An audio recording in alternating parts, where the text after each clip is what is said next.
Broadcast is now starting. All attendees are in listen-only mode. Hey everyone, and welcome to NYSTA's Turfgrass Advocacy Day. The presentation is going to begin here shortly. Please make sure that your computer audio is on and hearing this. If you can't, obviously, you need to check, and you can send us in the chat. If you have any questions, you can also call in via phone on your computer if your audio is not working. Just to go over a little bit about the agenda today, we're going to do a little opening and welcome and instructions, and then we're going to kick it off with all of our panelists today, which we've got a nice panelist crew today, and then we're going to have a legislator panel, some Q&As at the end, and we hope to wrap this up by around 9:45. So a little bit about myself. My name is Matt Leverich. I'm a co-founder of Playbooks for Golf. I'm a member of both NYSTA and the Met GCSA. I was a former superintendent for years before I started my company, where we provide software solutions for turf. I run all the NYSTA DEC compliant webinars throughout this COVID-19 pandemic. So I'm going to be running you through all the different panelists today and kind of moderating questions as well. If you have any issues or questions with this, my email address is up there. You can also hit me in the questions pane through the GoToWebinar platform or the chat as well. So again, any help you need today, I'm your guy to get a hold of. So with that, I'm going to turn this over to Tom Kaplan. He's going to give you a little welcome message and go right into our first topic, which will be some economic and environmental impacts of turfgrass. Matt, I lost my webcam. I'm sorry. Yeah, you're on now. You're good. You do see me on here. Yep, I'm going to share my screen and we'll get going. Okay, great. Okay. All right, good morning. Thank you, everybody. On behalf of the New York State Turfgrass Association, I'd like to welcome you all to our 2021 Advocacy Day. Although this may not have the same feel as all of us gathering together in Albany as we do every year, thankfully, technology, which I'm sure most of us have a love-hate relationship with at this point, has enabled us to hold our annual event. So I'd like to thank once again all in attendance. It looks like we have close to 100 participants, which is a fantastic representation of our industry this morning. At this time, I would briefly like to introduce the three legislators we have with us today who will be speaking towards the end of the session. Senator Michelle Hinchey, Chair of the Senate Ag and Food Committee. Senator Hinchey's Chief of Staff, Leah Goldman. Assemblywoman Carrie Warner's Chief of Staff, Mark Luciano. Assemblywoman Warner is the Chair of the Commission on Skills Development and Career Education and a member of the Assembly Ag Committee, and Senator Todd Kaminsky's Counsel and Legislative Director Ashley Doherty. Senator Kaminsky is the Chair of the Environmental Conservation Committee for the New York State Senate. Once again, thank you to all for taking the time out of your busy schedules to listen to the essential role that turfgrass plays in New York State's environment and economy. Okay, Matt, we can go slide by slide here. Okay. As we all know, and for those legislators that don't know, NYSTA is one of the premier industry associations in the Northeast, representing the turfgrass industry in New York State through the development and support of educational programs, research projects, professional development, and the advocacy for sound policies in environmental stewardship in turfgrass. The turf industry in New York State plays a significant role of importance from an environmental, economic, and recreational standpoint. To just go over a few statistics that I'd like to share with you, there are just over 3.4 million acres of turfgrass in New York State. To give you an idea, this is slightly larger than the acreage of the state of Connecticut. Private residences account for 82% of the total acreage. Commercial lawn care comes in second at 8%. Golf courses at 3%, and I should have listed, but did not, parks and recreational areas at 2%. The industry employs just over 43,000 people at a payroll in excess of $465 million. The turf industry spends just over $5 billion per year, and we continually identify weed suppression and operational expenses as two of the most significant problems in turf management. The golf industry in New York State is vital to our economy. Golf is the largest recreational use for turfgrass in New York State. There are over 800 golf courses in New York State. New York's golf industry generates a total impact of roughly $5.3 billion, supporting just over 56,500 jobs and wages in excess of $1.6 billion. In 2007, golf facilities generated $1.5 billion in revenue, an amount comparable to the combined revenue of all major spectator sports in the state of New York. Major golf tournaments in New York State in 2007 generated $33 million in revenue, and golf-related tourism spending exceeded $520 million. Golf gave more than $125 million to charitable organizations in New York State. Concurrent with the economic importance of turfgrass in New York State, turfgrass is extremely beneficial for our environment. Steve Griffin will delve more into climate mitigation, but I did want to highlight some of the big and most important environmental benefits of turfgrass. One of the most important things that Steve will talk about is runoff and soil erosion. Turfgrass reduces runoff and soil erosion. Runoff and soil erosion are two of the main causes of nutrient contamination into our water supply. Go ahead, Matt. Bioremediation is the use of naturally occurring microorganisms or other forms of life to consume and break down environmental pollutants. Turfgrass plays an extremely important role in bioremediation. Pollutants like hydrocarbons and heavy metals are detrimental to the health of people, plants, and animals and are absorbed into the turf soil. Microorganisms in the soil form symbiotic relationship with turf system's roots, better enabling these microorganisms to break down these pollutants like I have mentioned, the hydrocarbons and the heavy metals, before they leach into the groundwater and ultimately affect our water supply. Go ahead, Matt. Next slide. There. Very good. Oh, back one, back two. There we go. Okay. As we all know, for those of us that are in plant science, photosynthesis is the most fundamentally important function of plants in our ecosystem. Turfgrass is one of the best producers of oxygen that we know. Steve will delve more into this, but it is important to understand that carbon dioxide is converted to oxygen in turf, just like it is in any other type of plant.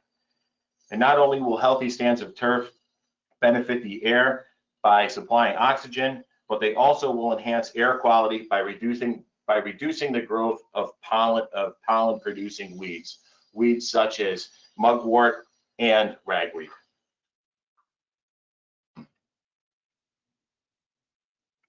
When we talk about climate mitigation in today's age, we cannot help but talk about carbon sequestration and the damage that greenhouse gases are doing to our environment. Carbon sequestration is extremely important and one of the biggest benefits of turfgrass. Carbon dioxide is converted into plant biomass and used for long-term storage within the roots. The density of the root biomass of turfgrass is so vast underground that it does a great job of absorbing and sequestering carbon in the soil.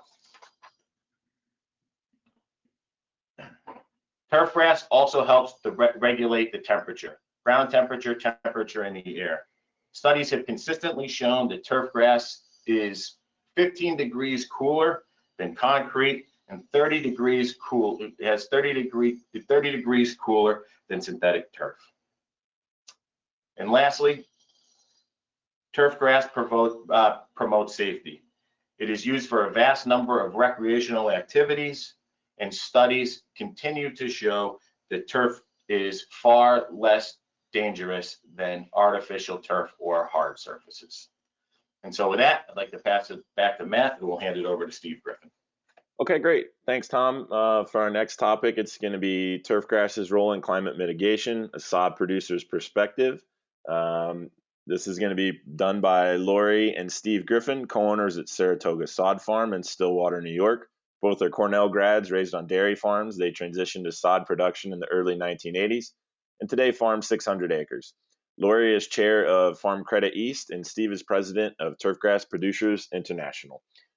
So with that, Griffins, go ahead and unmute and turn on your webcam, and we'll get your presentation started. Okay. Good to go. I think we're all set. Good morning, Okay, everyone, great. and welcome. I'm Steve Griffin, I'm Lori Griffin. and we operate and own Saratoga Sod Farm in Saratoga County, New York, which is we grow about 700 acres of beautiful natural turfgrass sod, and also about 700 acres of row crops, both corn and soybeans in production. We're going to talk to you today about climate change, and we're definitely going to oversimplify the science due to the time constraints. We only have a few minutes, but I want you to take away the big thing is that if you're practicing IPM and you're using best management practices, even though those were created mostly for water quality, if you're using those best management practices, then you're well on your way to mitigating climate change. I just want to turn it over to Lori and let her go over some of the environmental benefits of turf before we continue. Thanks, Steve. So if you just heard from Tom a lot about, he really hit on all the key points. So I'm going to hit on some of those again as we hear. You got to tell them what you told them, tell them again, and we need to hear things about 7 times. So this will only be the 2nd time. So hopefully we'll get through a little bit of this. But as Steve said, the real thing that we want to focus on a little bit right now is why turfgrass? What's good about that? What are the benefits?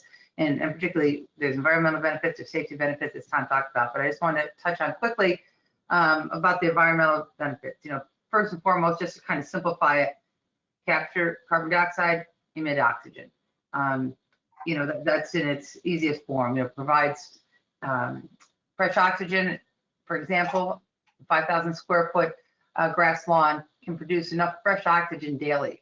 And it ranges, but research will show from about 14 to 34 people, depending on the environment, whether you're urban or what else is around you. But certainly the point is it's replenishing oxygen into the air. Certainly more beneficial in that respect than plastic, concrete, or anything else may try to replace it with. So really beneficial in that respect. Secondly, cooling potential. Tom hit on that as well. When you're in an urban setting, just all the concrete buildings, everything else around, you have those parks, you have golf courses, you have those green spaces in those urban settings, and the cooling potential can have to 60 degrees cooler than your surrounding hardscapes on hot days. So that has real value for sure. And not to mention, certainly we have kids who play sports, and when you're on artificial fields and plastic and they're practicing in the summer, that heat, the variation in heat from artificial to natural and potential for health concerns is real. So that's another point. I think I'll go to the next slide, Tom, or excuse me, Matt. Yeah, so this just talks a little bit, additionally, just shows the point on oxygen and how important that really is. And it's not only, for instance, not only turfgrass, but it's also, all living plants, the advantage of that. So next slide too, please, Matt. So just continuing, other than the oxygen and cooling, water is a big one. Again, following up on Tom's presentation, filters basically having a sound, dense, lush stand of grass. Water filtration reduces runoff, reduces erosion, and that's a big deal. Open spaces, these hard thunderstorms, you get a lot of erosion and runoff. A dense, lush turfgrass has the ability to capture, potentially, say, a 5,000 square foot lawn capture 2 to 20,000 gallons of rainwater before it has the ability to run off and create erosion concerns and problems. So that's a really big deal. In addition, it has filtering capabilities, as we saw. So you've got a really vibrant root system and below ground activity that I'll touch on in just a moment. But the filtration quality of turfgrass is really important too for our water quality.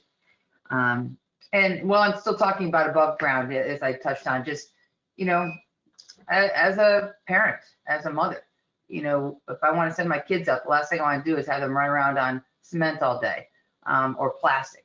I want them to go out and play. I want them to enjoy and just the intangible sometimes of that aesthetic value of green. We just got back from a trip to Arizona, and how nice was that to just see grass sometimes. You go to Florida, you go someplace where you don't see a lot of grass in the winter. There's a real mental aspect to that. So science is great. The intangibles are also important. Next slide, please, Matt. Just want to delve underground too. So what we see, there's the grass and what it does functionally, but what we don't see is equally important often, and it's what's below ground. It's that micro, that organic matter, that the soil microbe, the bacteria, the fungi. It gets into a lot of science that people don't really often care about or really pay attention to, but it's vitally important to our whole ecosystem. And all these organisms that are vital soil health. And if we don't pay attention to that, sooner or later will catch up with us. So that's really important. I'm oversimplifying, as Steve said, but just that whole what's underneath, what's going on with the root system, the environment is important. And lastly, before I let Steve wrap up here, the big buzz is carbon sequestration. And real quick, the research suggests quickly that grasses can accumulate and deposit carbon into the soil by approximately 0.5 ton of carbon per acre per year, and this can go on for 30 to 40 years. So bottom line is we have a great story to tell. There's always two sides to a story, but we need to get out and tell it and find that right balance in terms of environmental aspects. So let Steve continue. All right, thanks, Laura. Climate change, what is it? Well, it used to be called global warming. The change in the name, I think, reflects the fact that our climate will not just be warmer, but also be different in terms of precipitation, humidity, snow cover, etc. This really isn't under debate by experts from all over the globe. Climate change is real. It's happening now. In short, it's a wholesale change of our climate with more extremes, and the changes will be, it's going to differ by geographic region. Basically, it's the greenhouse effect caused by gases in the atmosphere that block heat from escaping. These gases are water vapor, H2O, nitrous oxide, N2O, methane, CH4, and carbon dioxide, CO2. And the two most important to turfgrass managers in the turf system is carbon dioxide and nitrous oxide. And Tom showed the carbon sequestration cycle in turfgrass, through photosynthesis. Very basically, sun plus water plus carbohydrates plus carbon dioxide releases oxygen. Atmospheric carbon dioxide has increased by 47% since 1750. Plants, turfgrass especially, can mitigate that through carbon sequestration and oxygen production. That's on the positive side. On the negative side of our system is obviously fertilization. Fertilizer production and the use of nitrogen releases nitrous oxide into the atmosphere. So what are we doing at Saratoga Sod to mitigate climate change? And I think there's quite a bit. I mean, the first thing is you have to take a look at your carbon footprint. You look at all your inputs, your fossil fuels, your fertilizer, and you look at your outputs, oxygen that's being released from your plant, and you try to do that whole system and take account for everything in and out. We made a big investment in Tier 4 engine technology that reduces, harmful emissions into the environment. We have 6 heavy trucks now, they're all Tier 4, 8 tractors now, they're Tier 4. So that does, just like a scrubber in an industrial smokestack, it releases the amount of harmful pollutants into the atmosphere. Another thing that we do is we use GPS, we use auto steer in I think 9 of our tractors now. This allows us for tillage and for mowing, especially to not overlap very much. I mean, we use a 36-foot wide mower to mow our turf with. We have 700 acres to mow. So 36-foot wide, we only overlap 3 inches using auto steer, instead of probably a good operator would only overlap probably 3 feet before. So there's a huge difference in how efficient we are with use of fuel, and it's cut our fuel usage on mowing by about 20%. Another thing we're doing is looking at our fertilizer use, and we're trying to find a balance. We're using precision agriculture and we're feeding for function. I think a lot of us in the turf industry, and I think this is what people outside the turf industry don't understand, is that we feed and we treat our plant for function. It's not just about aesthetics. We want our crop to look good, but really we feed for the root system. We want that plant to be very healthy, and we have to treat the roots really well. and the soil environment. That way the top, as Lori was talking about, also does extremely well. We have good density, good color, and efficient photosynthesis. So one of the things we do, we use precision agriculture a lot on the farm, both in our row crops and our sod.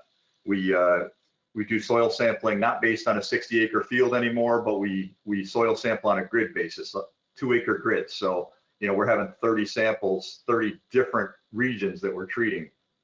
And we need to, treat that turf differently on those 2 acres versus just treating 60 acres just alike. I think, sports fields and golf courses are ahead of us because they've already been treating their greens different than others. So we need to find that balance, soil sampling, and then nitrogen selection. Are we going to use water-soluble nitrogen? We're going to use water-insoluble nitrogen. That has a lot to do with our soil types and how much, is going to move through the soil profile. Then we use variable rate application. I have an applicator where I combine, soil tests, crop yield data, because I'm growing crops on the same thing. I can take yield data, I can put that on a map. I can use NDVI imagery, satellite imagery, and I can use information from a USGS soil survey and combine them and make a prescription for my applicator. My applicator, as I'm driving across, is equipped with GPS. Driving across the field, it's driving through those different zones that I sampled. I have 3 different containers in my applicator: nitrogen, phosphorus, and potassium, or sometimes I'll have a combination of some micronutrients in there. As I'm going across the field, it's going to put fertilizer where it's needed. It's going to change the type, nitrogen, phosphorus, potassium, and the rate. So it's going to be the right rate, on target, precise application. Only apply what the plant needs and uses, no runoff, no fertilizer and groundwater. Looking for the best cultivars is another thing that we do.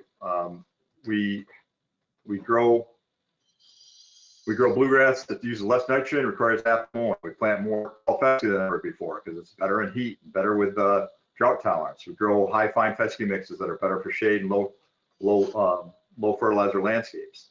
And we use new varieties of creeping bentgrass that are much more disease tolerant than older varieties used to be. We're also using it in our irrigation technology. We're conductivity sensors and transpiration gauges to measure our soil moisture, and we're using irrigation pivots. We've invested a lot in irrigation pivots so that we have, low pressure nozzles with large droplets that reduce evaporation by about 50%. So these are all things that hopefully contribute to mitigating, the heat island effect and climate change. And from my perspective as a grower and manager of 700 acres of turfgrass, I see climate change as a great opportunity to tell our story of all the positive aspects of turfgrass and how we can be stewards of the environment and help mitigate climate change through the use of best management practices. The Turfgrass Environmental Stewardship Fund supports research that provides the solutions to help turf managers be better stewards of the environment. So with that, thanks for your time. Appreciate it. Thank you. Okay, thanks, Griffins. Appreciate that. We're now going to kick it off over to Steve Whipple. Steve is the superintendent at West Point Golf Course in the golf course program management. Steve is president of NYSTA and past president of the Hudson Valley Golf Course Superintendents Association. He's going to be talking today about the Turfgrass Environmental Stewardship Fund. So with that, I'm going to go ahead and unmute you, Steve. Just go ahead and turn your audio on, and you'll be in control.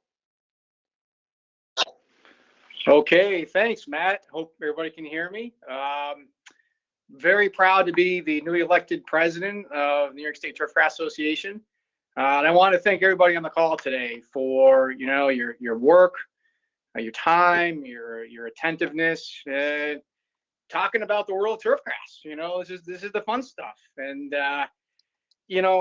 looking back this past year, the world of COVID that we found ourselves in, one thing I'm always reminded of and always in my mind is thank goodness for green space and turfgrass. It was one of the only safe spaces that could still offer, sport, entertainment, revenue for businesses, struggling businesses, carbon sequestration, all these great things that turfgrass provided for us this past year. And, being one of the only safe or low risk activities green space and turf was really thrust into the spotlight in a very big way. And that's why, as turfgrass managers, we really enjoy talking about this stuff so much. So the TESF, which is really one of the primary reasons, we're really gathered here today, has been included in the state budget, for which our association has managed since 2006, which has funded countless turfgrass program initiatives, research projects, and if you're a turf guy, turf nerd like me, these projects really are what we need to be good at what we do as managers.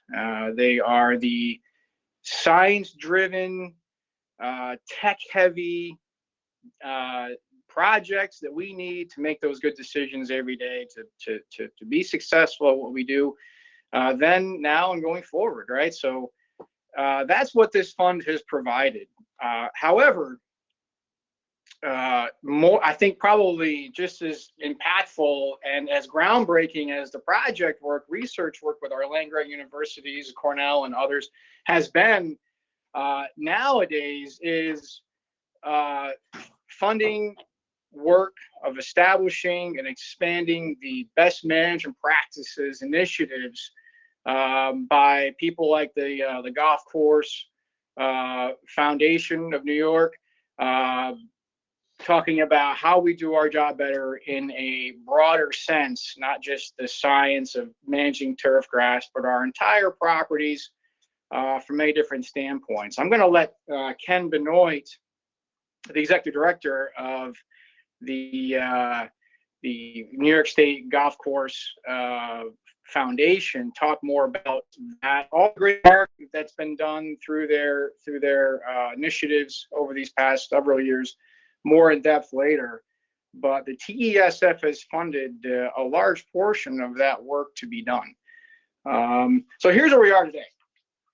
Right now, and I'm going to read this kind of verbatim from the issue paper that you have in front of you, is that in 2020, 2021, the state budget's Turfgrass Environmental Stewardship Fund appropriation was supposed to fund these following projects, and those are the four that you see just below in bold there. However, despite the appropriation from the legislature, our association was never extended the contract from the Department of Ag and Markets, and we couldn't fund some of this work. And so what we're asking for as we go forward, in brief, for 2021, 2022, is that we request that the line of $150,000 be appropriated to the New York State Greengrass Association, which is our 501c3 arm of Turfgrass, to fund the TESF, the Turfgrass Environmental Stewardship Fund, so that we can continue all this great work going forward. So with that, Matt, I'm going to turn this back to you. Okay, great. Thanks, Steve. Appreciate it. Next up, we'll have Ken Benoit.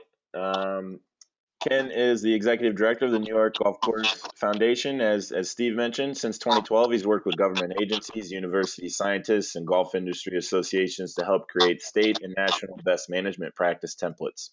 Ken is past president of the Metropolitan GCSA and the 2016 recipient of NYSTA's Friend of the Green Industry Award for his work on New York Best Management Practices Project. So with that, Ken, I see you're already unmuted and on screen. You're good to go. Great, thanks, Matt. Good morning, everyone. I'm going to talk to you a little bit about how the TESF fund has helped the golf industry and the state of New York, or at least anybody who utilizes water as a resource in the state of New York. The New York Golf Course Foundation is a golf course superintendent-led nonprofit. And our sole mission is to preserve and protect water resources through the use of BMPs in the state of New York. Now, who are we? We are comprised of golf course superintendents from around the state. We're represented by golf course superintendents from each region. We've got 5 main golf course superintendents associations in the state. All 5 of those sit on the board of directors for this foundation. And we also partner with Cornell University scientists who are actively involved in our foundation. The history of the foundation started in 2012 when a group of superintendents recognized the importance to develop best management practice for our industry. These best management practices are essentially science-based guidelines used by golf course superintendents to manage their turf grass in a way that delivers the high level of conditioning that their customers desire, but at the same time protect and preserve water resources. So in 2012, we came up with this idea that we were going to create these BMPs for the state of New York. We announced our intentions at the 2013 Lobby Day, Turf Advocacy Day, and requested funding from the state through the TESF in 2000, which we received. So in 2014, having used the TESF funding, we published the first edition of these BMPs and created a website to host those BMPs. In 2015, we recognized the need to educate superintendents around the state, and we, through Cornell, came up with this self-assessment survey whereby we would survey all the superintendents around the state and look for our areas of weakness, and then base our educational efforts around those areas of weakness. And so we did that survey through TESF funding. In 2016, Matt, if you want to go to the next slide, we created our educational plan based on that survey, and utilizing TESF funding, started to educate superintendents around the state in these areas of weakness. In 2017, we recognized the need for this BMP initiative to become more formalized, so we created this foundation, of which I'm the executive director currently, and we also expanded our BMP focus to include pollinators, and that was done through TESF funding. You're probably recognizing a trend at this point. In 2018, we had our BMPs. They were sitting on this beautiful website. We had the pollinator piece to that. That was sitting on the website, but we recognized the need to be able to quantify that guys are actually using these BMPs. So we started to develop this concept of facility adoption of BMPs. So we just started to formulate that, and we created these various publications, of which you're going to see, and you may even have copies of those in front of you right now. And again, that was all done through TESF funding. Fast forward to 2019, and we created a facility BMP template whereby superintendents around the state could go to a website and formally adopt these BMPs at their facility. So they could go to a website, click on a link, run through a process which would then allow them to create a document tailored for their facility. We also developed workshops and presented these workshops at various regions around the state using TESF funding. We also updated our pollinator BMPs with TESF funding and created additional publications. Next slide. Here's a couple of the covers of these publications. They are 5 to 7 pages long. Next slide, please. In addition to the publications, we created these fact sheets. So these publications and fact sheets are utilized at superintendent meetings around the state, of which each association probably has 5 to 7 of them per year. So we take these applications and utilize that as an educational opportunity for golf course superintendents around the state. Next slide, please. Now, moving forward, we have plans, and those plans here in front of you are to continue to promote facility adoption of these BMPs. We also plan to develop facility BMP adoption and nutrient management plan educational videos. Those are 2 critically important videos that we feel would help with the adoption of these BMP, facility BMP concepts. And then we also want to develop a couple of additional publications. One would be a how to develop your own predictive model to reduce ABW, that's annual bluegrass weevil, which is a very destructive pest in the turfgrass industry. So how to develop a predictive model to reduce resistance, chemical resistance. And then as well, how to convert your turf areas to more drought tolerant and reduce pesticide type turf grasses. We also would hope to continue strategic communications by developing blog posts, utilizing our Twitter account, and then the fundraising. None of that that's listed above happens without TESF funding. I can tell you that right now.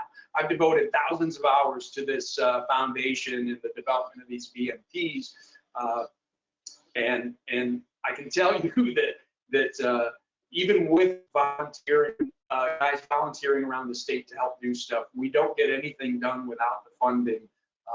And so these funds that we would get from TESF are critical to our foundation's ability to continue to move forward with this initiative. So with that, I want to thank you for your attention and turn it back over to Matt. Okay, great. Thanks so much, Ken, for your time. Next up, we have Bob Nielsen. Bob is a certified golf course superintendent at Bedford Golf and Tennis Club, where he's been employed for the past 35 years. Bob has served as president of the Metropolitan GCSA on various GCSA committees and task forces, and currently serves on the NYSTA board. With that, Bob, I can see you. You're unmuted. You are in control. Great. Thank you, Matt. Bedford Golf and Tennis, we began our water quality monitoring plan back in 2001. It was actually in response to the Bedford Wetlands Control Commission. They had made a regulation that there should be no pesticides or fertilizers applied in the wetland buffer area, which is 100 feet from a designated wetland in the town of Bedford. Fortunately for us, they recognized that there are certain properties that would need to use pesticides and fertilizers in those areas. And so they allowed any property that wished to do so. They had to come up with a water quality monitoring plan that had to be approved by the BWCC. We currently test for nitrates, phosphates, and 2 chemicals. We have to wait for a 1/4-inch rainfall after a chemical has been applied. Now, of course, we don't normally apply chemicals right before a rainfall, so sometimes it can be as much as a week or 2 before we can do the actual testing. We tested the locations, 4 different locations. We test at this is the back 9. The water comes in on the left side of that slide, and we test there to see what the phosphate and nitrate levels would be of the water coming in. This has a fairly large watershed upstream, so often there are some phosphates and nitrates located on the water coming in. The next slide shows where the water goes off of the property on the back 9. It leaves this pond. By having the pond there, it acts as a pretty good sink, so often our water can become cleaner as it goes through the property because of this sink that we have right there. On the front 9, this is just the next slide shows a picture of just part of the waterway. It traverses almost through the entire front 9. 7 of the 9 holes are included on that stream, and it has a very small upland watershed. So the watershed basically starts at the golf course. So it has a much different parameters as we're testing it. We also instituted just on the other side of the cart path where you can see there, we did some drainage. So we have instituted another location where we test for pesticides to assess the effectiveness of the infiltrators that we're using now in coordination with our drainage projects to try and retain the water for a short time before it gets put into the stream. 50% of the next slide will show about 50% of the tests. This only shows the back 9, and so most of the tests on the back 9 result in better water quality.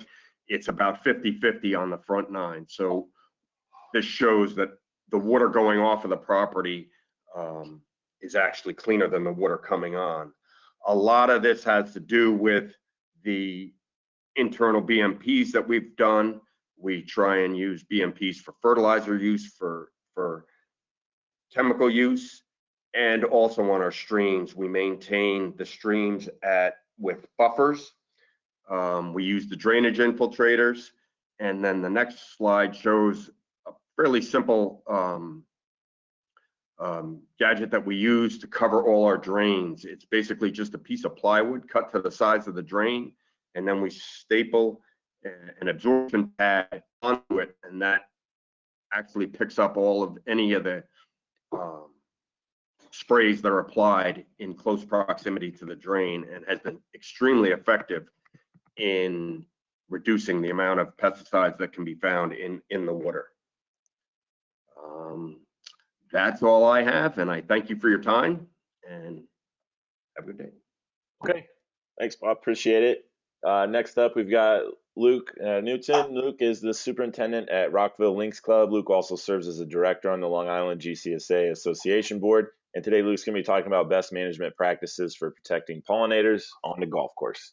Luke, I can see you and hear you. Let's get going. All right, perfect. Thanks, Matt. The real reason behind my case study, the original case study done here, was to kind of look at the non-turf areas and what I could do in some of the out-of-play areas. We began keeping beehives on the golf course, and really the goal was to establish a food source for these beehives. And what we really did in that case study was establish native flowers, plants, trees in those areas, hoping to give a food source and then try to sustain it throughout the course of a growing season. And then the goal also was to show through, IPM, our current IPM plan, BMPs, and everything, that we would have no issue with the golf course and the keeping beehives. And then we also did some pollen catch studies on these areas, and we found some pre-emergent herbicides and insecticides that weren't applied on the golf course all 4 years that we did the pollen catch study. And so it kind of showed that these bees really do reach out to other areas and everything. The native areas and the flowers, since Matt, you can actually go back 2 slides. Okay. Kind of what we've learned since is, we've been very successful maintaining hives, but what we've been more kind of amazed with is the native populations and how much they've grown with native wildflowers, because this is going to be the 7th year of having the wildflower areas, and every year we see that population grow of native pollinators and bees. We've been very successful with the hives, so much so that our beekeeper constantly wants us to add some more. These pictures here show the left is kind of a fall, and then the right is a spring. It's the same area, different flowers going through. If you want to go on to the next slide, Matt. When we talk about native areas and the wildflowers, what we've also found with the native population is a lot of these areas that you see here, there's no wildflowers, but it also provides a habitat for native populations. The fescue on the right is a huge area for ground dwelling pollinators. Then the trees and woodlines come a lot in for bats, birds, and even bees and other flies and pollinators. If you go to the next slide, Matt. This is the picture of the fescue that was in the front right of that picture, right along a golf hole. All of our fescue areas are loaded with ground dwelling bees and native pollinators. So it kind of shows, you know, if you build it, they will come. We keep seeing a boom and exponential growth in native pollinators. You can go to the next slide now, Matt. We got to remember native pollinators, you know, we're not just talking bees when we talk about that. You know, we get the butterflies, bees, there's flies, there's beetles, birds, bats. They're all pollination. And New York State has over 450 native species of bees. So, you know, we've really seen a huge growth in that. And we can go on to the next slide now, Matt. You know, we do keep beehives. We're up to 4. We had 3 for 4 years, and now we're up to 4. We have a beekeeper come in. He actually snuck in the 4th. I'm trying not to put too many more out there. I've seen huge benefits from the native populations and planting native flowers and everything. I think if I was ag, I would add a lot more beehives. You see these captive hives. They really feed aggressively right away when something happens. So I think in ag, you know, if I was growing a crop and everything for production, I'd really have as many hives as possible for pollination. As far as from the turf standpoint, you know, I really don't need it. So I'm trying to be a green space and keep up and be all that. And then really it's the, you know, these are great for the maintaining the pollen catch studies and continually studying that. What we found is, I believe it was Wisconsin, University of Wisconsin, they found that these bees are going and really kind of, you know, what's coming back to the pollen catches through mulch, and where they go for water every day is a lot of mulch beds at homes because the water runs so much and there's always, you know, a water source there. These are great for honey, and like I said, they'd also be great for ag. I think what we need to remember is they're not native, and they're imports really. You know, they're native to Europe and other areas of the world, not to New York State. Then you can go to the last slide, Matt. Really just kind of the quick flyover and the recap of this, and what we've learned since is, you know, there's an importance of having an available food source for pollinators and using those out of play areas as a food source for pollinators. You know, golf courses are a great value for green space. You know, wood lines, fescue, wildflower areas that we're starting to put in. They're all very, very important and valuable for green space, especially, you know, downstate in Long Island and metropolitan New York area. Very important for the green space. Native plants stimulate native pollinators, and, you know, considering yourself a green space and being able to use the fescue, tree lines, and some out of play areas for wildflowers really help that.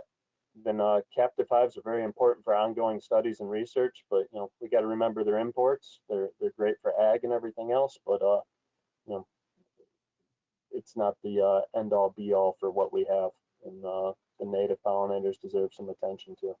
So that's kind of the quick flyover of what we've seen here over the last 6-7 years. Okay, thanks, Luke, for your time. Appreciate it.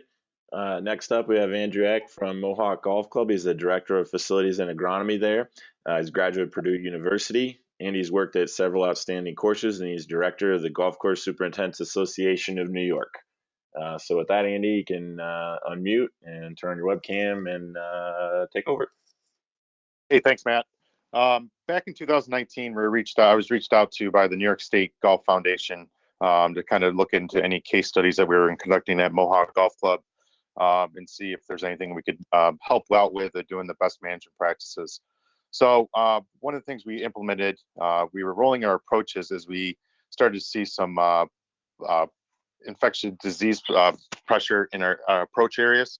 And we noticed that some of the university studies were conducting that rolling helped to mitigate some of these pressures that we normally saw in our approach areas.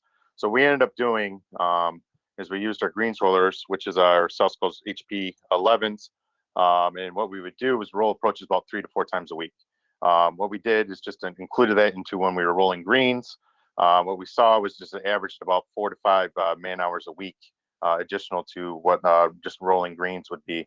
The area that we kind of figured out would be the additional area that we were rolling was about 60,000 square feet, or about 1.37 acres.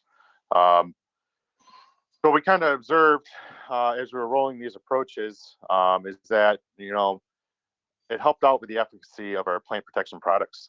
We were noticing that we weren't having to apply any curative applications, as we didn't see as much breakthrough as we did in previous seasons. We didn't really reduce our inputs at that point. But what we did see is that we didn't have to make any curatives. So in essence, yes, we did reduce our inputs, and we just allowed our products, the plant protection products, to last longer. And how do we kind of know this? Previous years, we just used to see a lot of breakthrough. We have kind of a heavier thatch in our approach areas, and our products were just lasting longer. And then we did notice that there were sections of our approaches where corners of near greens that were kind of awkward to kind of get into. We weren't rolling those as we were rolling our approaches. And what we did notice is that we did see pop-up infection spots. As you can see in the next slide, there's these little corners where dollar spot would pop up, and these areas were not getting rolled just due to the fact that it was kind of a tough area to kind of get to. So that's how we made the observation that, you know, there's got to be something going on with helping with rolling in these approaches. And so, you know, what we kind of thoughts on the program, you know, I think it's just an added tool for your toolbox. I really think that, you know, for one, something has to be going on within the plant to kind of help that out, which they were seeing kind of some of these university studies. And then also, I think the removal of dew was kind of key. So majority of the time we did roll approaches. We were mowing approaches at that time. So I think the dew removal helped out as well. I'd love to kind of increase the program, you know, to fairways, but, you know, that's going to require some additional, machinery to kind of get that done. But we did implement last year for fairways to kind of help kind of this dew removal type of situation. Started dragging our fairways on a consistent basis, probably every single day. And we kind of noticed kind of the same thing, you know, that our products, our plant protectant products, were lasting longer, which then for us is, you know, as we're trying to be stewards of the land, is we don't want to make additional applications. We want to make sure that the applications that we're making are lasting longer. And so that was the big key for us. And, you know, it's big. I mean, New York State Golf Foundation has been a huge part with these past management practices. They've been, you know, working hard to kind of get these superintendents to kind of work on some of these case studies, because a lot of us are stewards of the land. A lot of us kind of do these on our own. And this foundation board is just looking for some more help with these case studies. And, you know, if anybody is doing anything like this that's listening, you know, please reach out to Ken Benoit, because he'd be more than happy to have you help you through the process of just showing how we're being stewards of the land. And that's all I got, man. Thanks.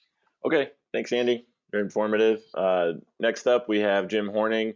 He's a certified landscape professional and president of Elbers Landscape Service in Great Lakes Athletic Fields in Buffalo. 2013, Elbers Landscape was the recipient of the Buffalo Niagara Business Ethics Award. Jim is a past president of NYSTA, and he's the recipient of the 2020 Lawn and Landscape Emerging Leader Award. Okay, Jim, go ahead. Matt, good morning. Thank you. I'll be brief. My topic is COVID and the effects. Obviously, that has been well studied and spoken about over the last almost year now. But specifically, there are a couple of things that go across all industries that I just wanted to draw attention to today. And one of them, and I've since learned that in mid-January, the Department of Labor has agreed to not take the experience rating charge and apply COVID unemployment rates. So that is very helpful, and we hope that would continue. To penalize companies for the unemployment rates would be absolutely detrimental, whether it be in our industry or any other industry. After the 2008 financial issues, the state also imposed a significant surcharge, and we would hope that as we move forward and we try to get out of COVID times, that the state would look very closely at, not imposing that surcharge again. That was a major drag on employment and employers in our state, and so we would hope that would be something that would be considered. Beyond that, equity in the guidelines, whether it be somebody being able to go and sit and have multiple people at a dinner table, but then we can't have two people in a golf cart, even though they're outside, etc. So there obviously there's lots of nuance to the guidelines, and we would just hope that the state would continue and the legislation and the rules would continue to strive for equity relative to one industry to the other, and also geographically. I think that's a very important thing for us as we move forward in sort of the new COVID normal. And then finally, just general regulation. Not a comment on any sort of general or on any regulation in particular, but I think just a general comment on the imposition on everyone, both employers and employees, relative to regulation. There's a lot of regulation, and again, good, bad, or indifferent, that's not the point. The point is right now in sort of the COVID world, it's very difficult to do the simple things that used to be done. So have an employee orientation, have a training session. And as much as we have all become very dependent upon Zoom and all of these sort of web portals, the reality is that the training, at least in my experience with our business, we've got about 80 employees. In our business, it's very difficult for us to get through to all of our employees that way. And because there's language barriers, because there's all sorts of other barriers. And so the lack of ability to do that face-to-face, or to comfortably do that face-to-face on a large scale, coupled with the addition of the regulations, is a big challenge for employers. And so we would just ask that as regulations, rules, laws are being added or amended, there's a thought process given to how is this going to be rolled out? How is this going to be impacted? My office has been closed for almost a year now. So it's very challenging for us to roll out things on a large scale. It's very challenging for us to even set up one-to-one meetings. My staff doesn't want to do that. I don't want it. And so we struggle with those kind of things. So I would just ask that as we move forward, that there's a real thought given to, again, not the validity of any of the rules or regulations, that not here to speak on that, just how can these things be rolled out in these times, and should some of these things be changed with that, after looking at it through that lens, or should they just be delayed, or whatever the case might be. But I think it's very important that there's a thought process given to that. And then just to echo what was said earlier, and I know this is slightly off of my own personal topic, but the Turfgrass environmental stewardship is the lifeline for what we're doing in this industry. And so as we talk about all of these other great things, pollinators and the BMPs and all of these other great things that are being done in New York State, the reason that it's being done in New York State is because there's a partnership, and that partnership is in part funded through the TESF. And so the industry has put up lots of dollars through foundations and things like that, but we can't do it alone. And so as we try to be the leaders across the state in those items, I think it's very important that the TESF and that level of support and commitment from the state, stay at the forefront. And I understand the economic times, but if we want to do the things that we need to do to make our state the greenest and the safest and sort of the most environmentally friendly, we need to be able to continuously invest in it. And the TESF is one of the key ways that we do that. Thank you. Okay, thanks, Jim. And some of these pictures we were looking at were Jim's staff being stewards of one of our great New York national parks there with the Statue of Liberty. And so we appreciate I'm sorry. Those were pictures. We were involved and did a large hurricane restoration project at the Statue of Liberty after Superstorm Sandy. So our team spent the better part of 2 years working to restore the landscape on Liberty Island. So that's what those pictures are, and that's certainly an area of pride for our company. Okay, great. Thanks so much for your time. Okay, next up we have Kevin Klein. Kevin's been employed with the Metropolitan Golf Association for over 16 years. He serves as the director for course rating and handicapping and the director of member services. In his role as member services, Kevin is responsible for the development, oversight, and maintenance of all client relations with over 500 clubs in the Metro New York area, and he's going to continue our impacts of COVID-19 discussion. Thanks, Kevin. Thanks, Matt. Appreciate it, and proud to be a part of today and to partner with the New York State Turfgrass Association on this important lobby day with all of you. So we've heard a lot of information, and I'll go through and try and hit on some of the important topics. You can see here what the MGA is, and our mission is just to be the leader in providing services and programs promoting golf to our clubs in the metropolitan area. And Matt, you can go next slide. I'll just go through the next few slides. It's been touched on, but just to really make an impact on you as we discuss the impacts of COVID, MGA clubs alone, the direct impact is over $2.1 billion. And in the heart of the summer golf season, between full-time, part-time, and seasonal workers, there's over 31,000 employees of golf clubs in the New York metropolitan area. So really key factors to keep in mind as we discuss the impacts of COVID-19. Next slide. Okay.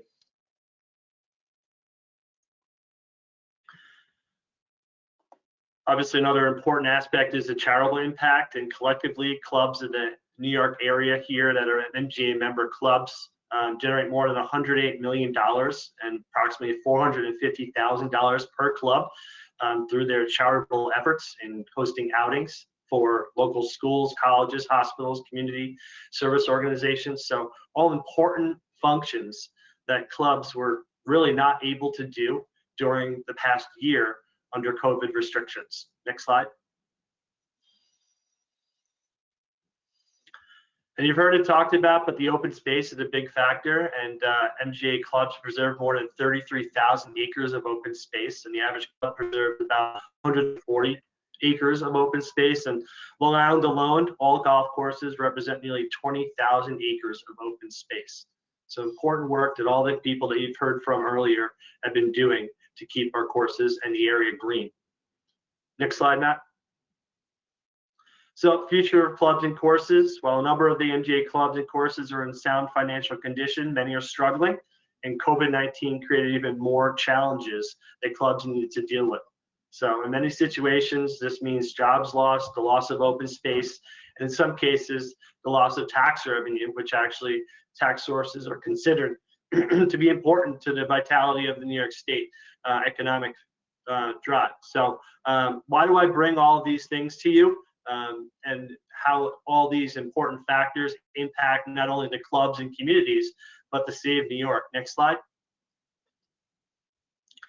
So golf courses and clubs play a critical role in the local economies and the life of our communities, and all of those things have been impacted by COVID-19. Next, Matt. So what we did at the MGA is to monitor, educate, and communicate. The MGA closely monitored all the information updates regarding COVID-19 and provided that information to our member clubs and the leaders throughout the New York metropolitan area. And during this challenging time, the MGA urged our members to follow the guidelines from health and government officials to keep our communities safe. Next slide. One of the big things that we were a part of, in addition to the other logos and allied associations you see here, is the Back to Golf initiative, which was, next slide, Matt, which was created by some of the national leading golf organizations. And basically the Back to Golf was guidelines that emphasize social distancing and other preventative measures in alignment with the plan that is established by the federal government and the CDC. As you can see here from Dr. Connor from New York Presbyterian Hospital, golf's a terrific, as we all know, a terrific recreational outlet that offers a number of physical and mental health benefits. So what we did with the Back to Golf, this three-phased initiative, is be able to provide this information to our clubs. You saw on the last slide, our allied associations, along with the MGA, produced a PSA video that we shared with all of our member clubs and just tried to help our club leaders and golfers in the New York area understand when they do go out and play, to play responsibly. Next slide. and communicate. The NGA, along with other allied associations, met regularly to discuss what was going on and how they were being affected by COVID-19. Important that we didn't understand, and there was really no playbook for this, but we had to form a new relationship with the New York's Empire State Development Corporation, as it became clear to all of us that they were the agency determining and publishing guidance on essential businesses and activities. Next slide. So, where do we go from here? A lot of the things that we've talked about, you can see the impacts that the golf clubs have on the community, whether it be employment or charitable initiatives. But where do we go from here? Golfers in many other states, our neighboring states, New Jersey and Connecticut, have been back to pre-COVID rules as far as golf is concerned since June. The ESD, Sports and Recreational Guidance, has not been updated since June. And as of January 21st, while many other states around the country have seen the restrictions reduced or removed, there's been no change or modifications to any golf-related restrictions. And as we have seen, contact sports are coming back, and yet many of those golf restrictions fail to be modified. So more than ever, it's clear that in our industry's best interest to develop strong, ongoing relationships with the government agencies and legislators. Many of our clubs and communities, private clubs, public courses are struggling, whether it's downstate or upstate. Restrictions on golf carts are affecting their revenue. Everyone, most importantly, is trying to communicate the safety and the importance of being responsible on the golf course. And you've heard a lot of that already. But we'll continue to work, hopefully, with ESD. But we'll just ask all on the call to see how we can more work together in getting New York State back on track as far as golf restrictions are concerned relative to some of our neighboring states. And it'll just be a very important factor as we head into the golf season to make sure we're on the same page and try and get some of these restrictions removed to help the vitality of the economy as far as the golf's concerned. So thank you for your time. I appreciate you all being here and listening. Thanks. Okay, thanks, Kevin. Really great information. We're going to kick it back over to Tom Kaplan now, and we're going to cover the roles of pesticides and integrated pest management. Go ahead, Tom. Okay, is my camera back on, Matt? Sorry. Not yet, no. Sorry. Okay. There you go. Good now? Yep. Okay, great. Yeah, thank you, Kevin. One of the last advocacy issue that we really wanted to touch upon, NYSTA felt it was critical to touch upon, was integrated pest management. There is no formal state adopted definition of integrated pest management, but as you can see through some of the speakers today, you can see the importance of an IPM approach to pest management. It's something that we deal with daily out in the industry, in agriculture, and there is no state adopted definition. There's a lot of legislation out there about definitions as it relates to integrated pest management, but no formal adoption. We at NYSTA support a definition that's very much in line with the IPM Institute of North America. It calls for a sustainable science-based decision-making process that combines biological, physical, and chemical tools to identify and manage risk from pests and pest management. And if you think about it as a whole, I just want to touch back on COVID. COVID-19, obviously this pandemic is like nothing we could have ever imagined, but in very much and in very many ways, COVID-19 was actually, and what we have actually done to mitigate the challenges of COVID-19 is integrated pest management. Ultimately, we have done physical and cultural things. We've made physical and cultural changes like we've never seen before, with social distancing and mask wearing and sanitizing and eliminating touch points, reduced capacity seating. It's been a combined effort at the federal, the state, the local levels. These are unprecedented times, and we've taken all these actions. Yet, in many instances, we have still needed drugs to combat this terrible virus, whether it be drugs for people that have gone ill and gone into the hospital, and now a vaccine. And I think that is just an excellent example of how an integrated pest management approach can work on a whole world level. The goal of integrated pest management in turf is obviously to mitigate pest pressures like this right here. This is the annual bluegrass weevil that we talked about. You know, how do we achieve control and sustainability, you know, without having chemicals? Same thing with dollar spot, understanding the science of these organisms and how they affect our turfgrass systems, how we can mitigate these. Again, integrated pest management involves scouting. This is annual bluegrass weevil sampling that gets done routinely on golf courses and turf systems to understand the biology of the actual insect, to look at threshold populations to determine if there is a threat, if there is an application of a chemical that needs to be made. Go ahead. Again, integrated pest management includes a scientific understanding of the pest that we are dealing with, whether it be grubs, a disease, their life cycles, when they may damage. We use phenological indicators, forsythia blooms, dogwood blooms. These sorts of things are vastly important in integrated pest management and monitoring for pest controls. We also have developed, you know, a lot of research money, foundation money, TSF money has gone to risk assessment, developing models that can be precursors for pest damage that help us as turf and ag determine when we may when we may reach certain risk levels and when we need to make applications for control. And so this is a dollar spot percentage risk assessment. Yep, go ahead, Matt. I'm sorry. Again, you know, ultimately too, it comes down to decision making. Can we tolerate on the left? Can we tolerate some blemishes, no different than the blemishes you might see on an apple in the supermarket? Can we tolerate those blemishes, you know, versus what we see on the right, which is grub damage in Canada when the neonicotinoids were banned in Canada. This is the result. You know, this is. It's very tough to sustain healthy, dense turf with those types of damage. We're trying to balance between what you see on the left and what you see on the right in our decision-making policies.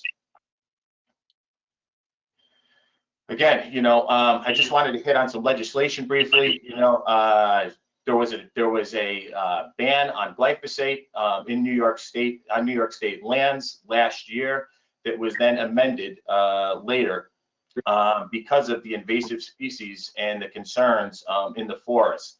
And, you know, chemicals are just one component, but a very important component.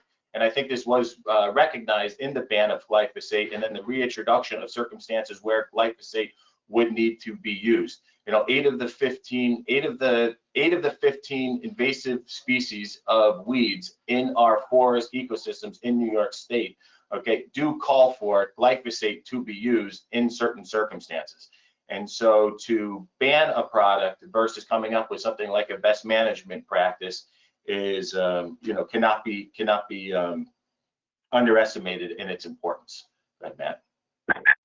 We face this very same challenge in the coming years with a Senate and Assembly bill that is in place to ban neonicotinoids. We all understand that there are some effects of the neonicotinoids on bees that are out there, but you know, if we go ahead and we just ban a product without looking at the economic impact and the ecological impact it can have, then we really run the risk of changing our ecosystem. I think this was a great graphic that showed the woody adelgid damaging forests in Michigan. Hemlocks are the third most populated tree in New York State, and so I think we have to take all this into consideration before we look at wide-scale bans on products in certain areas. Again, best management practices are IPM. Our IPM, it's really a 7-step approach. This is what we've hit it on today. It's about planning for the pest, identification and monitoring of the pest and indicators for the pest. It's about management. What can we do culturally and physically to keep pests below their thresholds? It's about evaluation and analysis. And the intervention is important because we deal with Mother Nature, and there's certain things, regardless of how well we manage and how well we implement what we do, we cannot control Mother Nature, and a lot of this is biological. Matt, next slide, please. So it is important to understand that in an IPM approach, sustainability does require some chemical inputs. I think this is an excellent picture that shows that. This is snow mold on a golf course. You can see the area that was sprayed coming out of the winter, and you can see the areas that were not, and that's dead grass. And the inputs that are going to be required to bring that grass back would be far more damaging than the 1 to 2 applications of a preventative fungicide that were made to prevent that in the most important areas. Last slide, Matt. Again, a working definition of IPM should reflect all the elements involved in pest management. A sustainable, science-based decision-making process that combines biological, chemical, and physical tools. And lastly, I just wanted to hit on this fact. We asked our legislatures that they please allow the DEC to continue their role in pesticide regulations. This was instituted by the New York State legislature, yet we continue to have legislation being pushed that circumvents the DEC and bypasses the DEC. New York State is only one of 2 states in the country that has its own separate agency to review and evaluate pesticide products after EPA review. So we feel that we continue to advocate and will always advocate for the DEC to be allowed to do what they do best. With that, I'd like to thank you and turn it back over to Matt, who will have Rick come on with our legislatures. Okay, thanks, Tom. Really great information on pesticides and IPM. Okay, last up we have Rick Zimmerman from the New York Alliance for Environmental Concerns. Rick has over 30 years of experience in leadership, public policy, and administration. He's partnering with the Vandervoort Group to provide the New York Alliance for Environmental Concerns with expert services in public policy and advocacy. Rick served as Deputy Commissioner for Economic Development at the New York State Department of Ag and Markets. And Rick is going to introduce our legislator panel with questions and comments. And Rick, go ahead and take over for me. Thank you, Matt. Great to be with you this morning, and congratulations to all that have presented here today. Tremendous program, and we want to follow with that with a conversation with some legislative friends. So I want to introduce our guests this morning. So Matt, if you put them up on the screen, please. We have with us Senator Michelle Hinchey from the 46th Senate District. Senator Hinchey is chairperson of the Senate Agriculture Committee. She has stepped out of the box running real hard, and we're really appreciative of the enthusiasm and the energy that you're bringing to the job, Senator Hinchey, and we enjoy working with you in many different capacities. With Senator Hinchey today is Leah Goldman, who is Senator Hinchey's Chief of Staff. Leah, we will hopefully see here in a few minutes. Also joining us today, it looks like to be Assemblyman Carrie Warner. Good morning, Carrie. Welcome. Carrie morning. is from the Washington, Saratoga County region of New York State, has been a very strong partner with us in the State Assembly. Also with us today, I believe, is Ashley Doherty, who is Chief of Staff for Senator Todd Kaminsky. Todd is from the 9th Senate District, which includes part of Nassau County. Is Ashley with us today? Yeah, she was. I'm not seeing her right now. I don't know if she had to log off and take a call or something, but maybe she'll come back in, Okay. but I'm not seeing her right now. Well, we will we'll go with the A-team here. This is very, very appreciative of you taking your time out of your valuable schedule. So Senator Hinchey, I will kick it off with you, let you introduce yourself, talk a little bit about your background and your perspective going forward as chair of the Senate Agriculture Committee. Absolutely, Rick. Thank you so much. And good morning, everyone. This has been a really wonderful presentation. Thank you so much to the New York State Turfgrass Association, and specifically Greg Chorvis for inviting me to join you and to be here today. This has been great. As Rick said, I am Senator Michelle Hinchey, the new state senator for the 46th District, which includes all of Greene and Montgomery counties and parts of Albany, Schenectady, and Ulster counties. I represent the most rural district in the majority conference, which spans 150 miles and includes over 1,000 farms. I have a deep appreciation for the land that grows our food, as well as the open spaces, both of which I'm focused on protecting and preserving in my new role as chair of the Senate Agriculture Committee and as a member of the Environmental Conservation Committee. Since coming into office, we've actually unofficially, although officially to me, rebranded the Ag Committee as the Agriculture and Food Committee to help New Yorkers really connect the dots for the importance of our state's ag sector, which is vital in so many ways to feeding our families, to bolstering our economy, and to protecting our environmental resources. Our goal is to bring increased attention to the ag industry as a whole and to advocate for strong support of programs that impact agriculture across all sectors, including the turfgrass industry. Another Senate committee that I'm proud to serve on is the Commerce, Economic Development, and Small Business Committee, which I mention because workforce development across upstate New York is really important to me. It's particularly significant in this moment as we all look to build back our local economies throughout upstate New York. I was really excited to learn about your ambassador program, and in particular, your work with New York Future Farmers of America, those chapters to make the turfgrass industry a more integrated part of our agricultural workforce. As many of our students grapple with what to do after high school, we should be helping them make early connections to good paying local jobs. One way to do that is by expanding apprenticeship programs that allow students to explore the diverse career paths available to them in the ag industry. And of course, that includes turfgrass as well. There's a lot more to talk about, but I know we want to get to the Assemblywoman, and I think if there's any questions or more specific directions for the panel. So I'm just really excited to be here with all of you and support the work that you're doing. Thank you, Senator. Appreciate your time today. And Assemblywoman Warner, welcome again. Appreciate your time today. Would you like to make some introductory comments?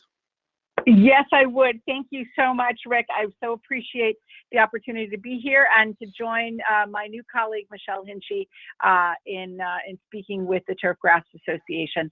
So I am very, I have a number of, in addition to my role on the Agriculture Committee, I am home to a number of golf courses, including the award-winning Saratoga National Golf Course, the Spa State Park state-owned golf course, and a whole variety of small privately owned golf courses. And in addition to that, Saratoga sod makes its home in Saratoga County, and we're very pleased and proud to have that, to have such a presence of the turfgrass industry in my region. Many of the issues that you have raised, particularly around integrated pest management, are truly challenging issues on a number of fronts, because as we all talk about, it's all about balance in life. And I was, when we talked about the glyphosate ban, my position was, and it still is, that we have scientists in the in our Department of Environmental Conservation that are skilled and talented and are called upon to make those regulations around the use of pesticides on state lands and in private lands. And we really shouldn't be substituting our judgment as legislators for those scientific skill sets. And so, I'm going to continue to advocate for balance, for relying on the scientists to guide us, and on looking for balance, for finding solutions that are protective of the environment, as well as protective of the important industries that we have in New York State. It's always about balance. So I want to just say thank you for your great work as advocates and on behalf of your industry. And I look forward to working with you to find balanced solutions that support your industry and support the environment going forward.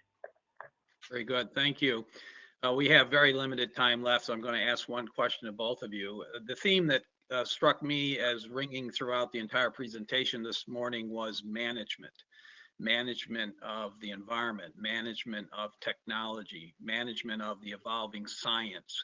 But all of that comes together in a marvelous way to provide us with some of the best environments the public is able to access throughout New York State, managed by golf course superintendents, managed by turfgrass experts. How can we continue to make sure that all the tools for management are available going forward? It's kind of hinted on this morning, and I think Tom really made a point to talking about the role of integrated pest management in that context, to be able to allow for this ability to use all the tools in the management, an effective professional management way, to allow us as a society to continue to grow and experience and have the lifestyle that we are all looking forward to having. Could you address that if you would, please?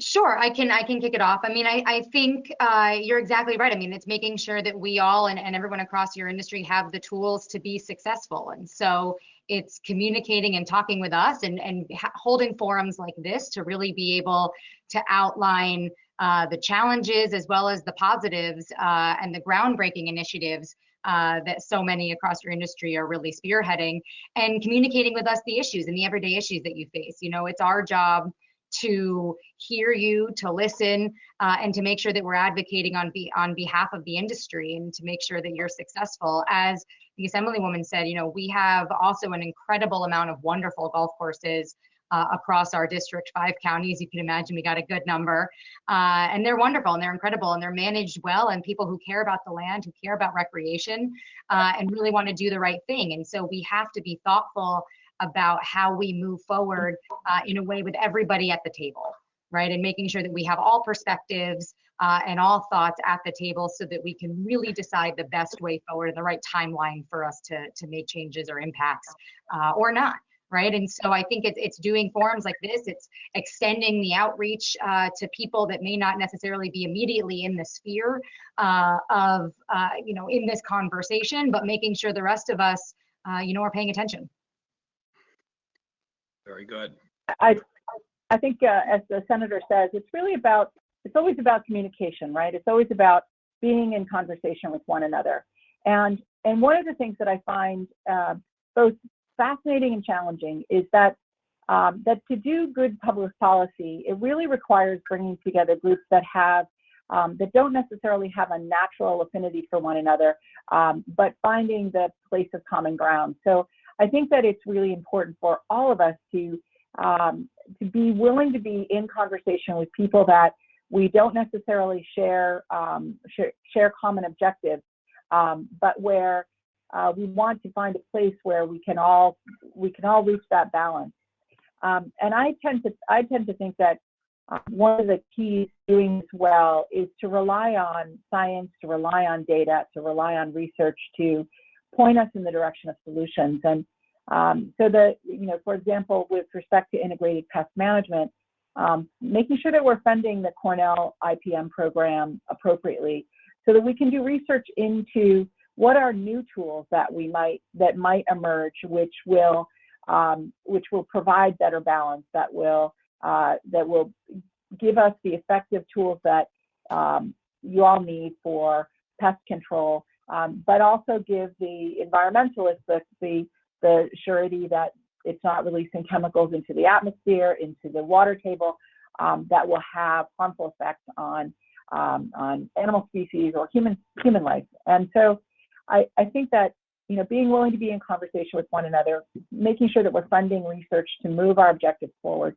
and then relying on the experts to guide us is the path to making effective public policy. That, you know, and I could apply that same formula to a variety of different topics, but I think that's really the best way to move forward. Well, Senator Hinchey, Assemblywoman Warner, we thank you very much for your time today. We look forward to continuing to work with you, and we appreciate your orientation and your perspectives with regard to working with our industry going forward. So thanks very much. Matt, Tom, we'll turn it back over to you. Yeah, I'm going to hand this to Tom real quick. I just wanted to mention that, again, how important it is that we're all putting this on. As of right now, there's over 90 people with our panelists and attendees in here that are committed to this and have donated, you know, almost 2 hours of their time.